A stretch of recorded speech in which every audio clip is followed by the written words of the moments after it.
Bonjour à tous, alors on va corriger les deux exercices qui étaient pour aujourd'hui, pour lundi 23. Donc exercice 1. Hop.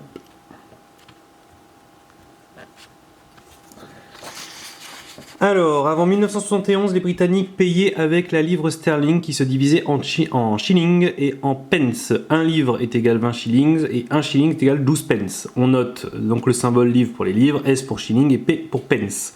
Combien de pence faut-il pour avoir une livre? Alors, on sait que dans une livre, il y a 20 shillings et que dans un shilling, il y a 12 pence. Donc 20 fois 12. 2 fois 0, 0, 2 fois 2, 4, je mets un 0 de décalage, 1 fois 0, 0, 1 fois 2, 2, hop, hop, 0, 4, 2. Il y a 240 pence dans une livre. Petit 2. Harry possède 4 livres, 13 shillings et 6 pence. Combien a-t-il de pence? Alors, on sait qu'il a 4 livres. 4 livres et une livre, c'est 240 pence. On veut savoir en pence, donc on va faire 240 fois 4. 4 fois 0, 0. 4 fois 4, 16, je retiens 1. 4 fois 2, 8 et 1, 9. Ensuite, il a 13 shillings. 13 shillings, et on sait que dans un shilling, il y a 12 pence. 13 fois 12. 2 fois 3, 6. 2 fois 1, 2. Je mets un point de décalage. 1 fois 3, 3. 1 fois 1, 1. 6, 5, 1. Donc on a 960 pence à cause des livres. On a 156 pence à cause des shillings. Et il ne faut pas oublier les 6 derniers pence qu'il a déjà de base. 6 et 6, 12, je retiens 1. 6 et 1, 7 et 5, 12, je retiens 1. 9 et 1, 10 et 1, 11. Harry possède 1122 pence. Petit 3.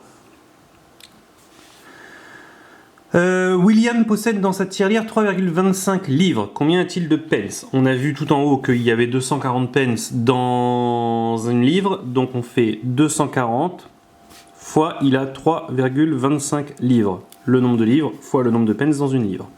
5 fois 0, 0. 5 fois 4, 20, je retiens 2. 5 fois 2, 10 et 2, 12. 1 0 de décalage. 2 fois 0, 0. 2 fois 4, 8. 2 fois 2, 4. 2 0 de décalage.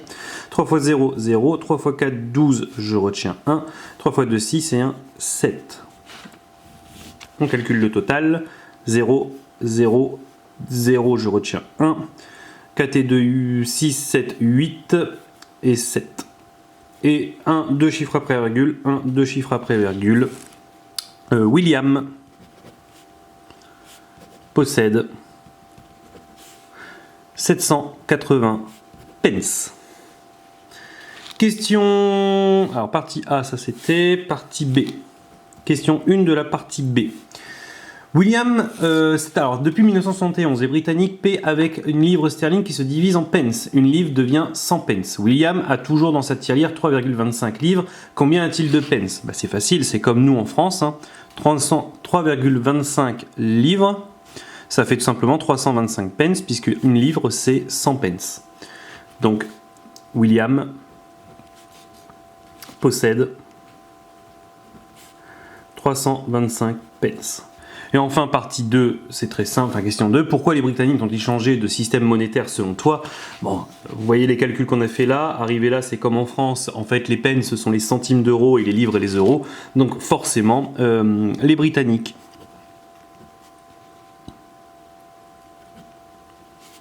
ont simplifié leur système monétaire. C'est beaucoup plus simple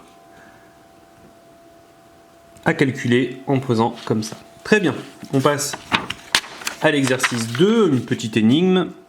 Donc l'exercice 2, il nous dit que si je prends 3 droites, il existe 4 façons de les tracer. Soit toutes parallèles, il y a 0 point d'intersection. Toutes séquentes, 1 point d'intersection, donc on dit concurrentes pour plusieurs droites. Soit comme ça, 2 points d'intersection, soit comme ça, 3 points d'intersection. Et on vous demande cette fois combien de points d'intersection peut-on obtenir en traçant 4 droites distinctes. Alors, je n'ai pas le crayon à papier, je sais pas où je l'ai mis. Dommage. Tant pis, je vais le faire avec le stylo. Je sais, on n'a jamais le droit, mais bon. Alors, on prend 4 droites. Bon, bah déjà, le premier, on peut s'inspirer de ce qu'il y avait sur l'énoncé. Là, hop, ici, 4 droites comme ça, il y a 0 point d'intersection. Ça fonctionne. Ensuite, on peut faire un point d'intersection, c'est-à-dire que mes 4 droites, je les fais concurrentes au même point. Ici, il y a un point d'intersection. Ensuite, si j'essaye d'en faire 2, si par exemple je fais ça, ça et ça, là il y en a 2, mais je dois rajouter une 4e droite. Je peux pas faire en sorte qu'elle soit au-dessus ou autre. Au pire, si jamais je fais comme ça pour dire de passer par un point, on va arriver à 1, 2, 3 points d'intersection. J'ai l'impression que 2, on n'y arrive pas. Alors, 2, on va dire qu'on n'y arrive pas. Mais en fait, on peut pas. Hein. Si vous allez chercher plusieurs fois, on peut pas. Hein. 3, c'est bon. 4, bon, 4 c'est facile. 4, c'est comme si on faisait un carré. Hein. Donc on fait ça, hop, ou un rectangle. Hop, par exemple, là il y a 4 points d'intersection.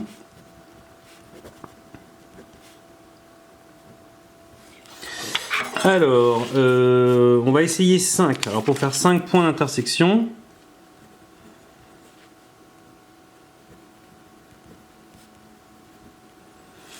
je vais faire une droite, je vais en faire une qui coupe, j'en fais encore une qui coupe, j'en ai 1, 2, 3, bah, si je vais en rajouter 2, hop, 4, 5.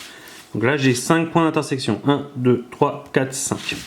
Et enfin là, à chaque fois vous voyez qu'il y a des parallèles, là il y a 2 droites parallèles, des droites qui sont parallèles. Des droites qui sont parallèles, bah, je peux faire en sorte qu'aucune droite ne soit parallèle et ne passe par le même point, par exemple ça, ça, ça. Et puis je viens rajouter par exemple celle-ci. Et là j'ai bien 1, 2, 3, 4, 5, 6 points d'intersection.